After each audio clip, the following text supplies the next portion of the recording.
বিটিআৰৰ কাৰ্যবাহী সদস্য উইলছন হাজদাৰ সহযোগত গোসাইগাঁৱৰ শিমুলতাপ উচ্চ মাধ্যমিক বিদ্যালয় খেলপথাৰত ৮দলীয়া এদিনীয়া ফুটবল খেল প্ৰতিযোগিতা।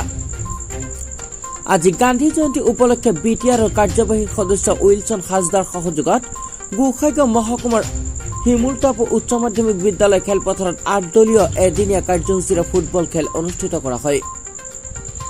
উক্ত খেলত গোসাইগাঁও এলেকাকে ধৰি পশ্চিমবংগৰ খেলুৱৈসকলে অংশগ্ৰহণ কৰে। উক্ত খেলখনৰ জৰিয়তে গাঁও অঞ্চলৰ প্ৰতিভাৱান খেলুৱৈসকলে গাঁও পৰ্যায়ৰ পৰা ৰাজ্যিক পৰ্যায়ত যাতে খেলিব পাৰে তাৰ বাবে এই বিশেষ কাৰ্যসূচী হাতত লোৱা হৈছে।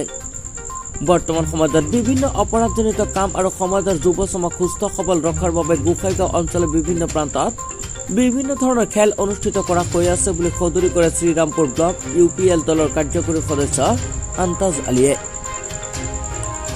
আনহাতে উক্ত কাৰ্যসূচীত উপস্থিত থাকে গোসাইগাঁও আৰু শিমুলতাপ অঞ্চলৰ বিভিন্ন প্ৰান্তৰ বিশিষ্ট বুদ্ধিজীৱী আৰু বিভিন্ন ছাত্ৰ সংগঠনৰ নেতা কৰ্মীকে ধৰি বিভিন্ন ৰাজনৈতিক দলৰ নেতাসকল। খেলখন শুভ উদ্বোধন কৰে শ্ৰীৰামপুৰ ব্লক UPPL সাধাৰণ সম্পাদক আব্দুল হাইমিয়া। আজিৰ কি কাৰ্যসূচী আছে? আজিৰ কাৰ্যসূচী মেইন কাৰ্যসূচী হ'ল আজি 2 অক্টোবৰ গান্ধী জয়ন্তী। আমাৰ জাতিৰ পিতা মহাত্মা গান্ধীৰ আজি হ'ল 155তম জন্মবাৰ্ষিক। সেই উপলক্ষে আজি এদিনীয়া 8 দলৰ ফুটবল খেল প্ৰতিযোগিতা আয়োজন কৰা হৈছিল।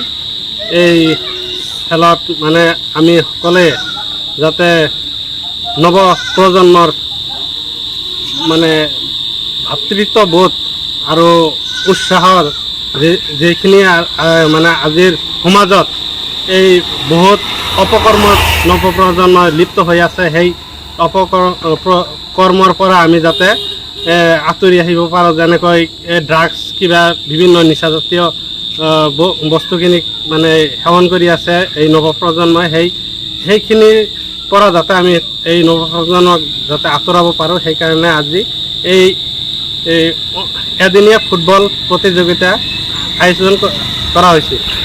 খেলখন ক'ত আয়োজন কৰা হৈছিল? এই খেলখন আয়োজন কৰা হৈছিল আমাৰ শিমুলতাপ হাইস্কুল খেলপথাৰত।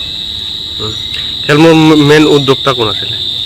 এইখনৰ মূল উদ্যোক্তা হ'ল আমাৰ বিটিআৰৰ উইলছন হাজদা ডাঙৰীয়া।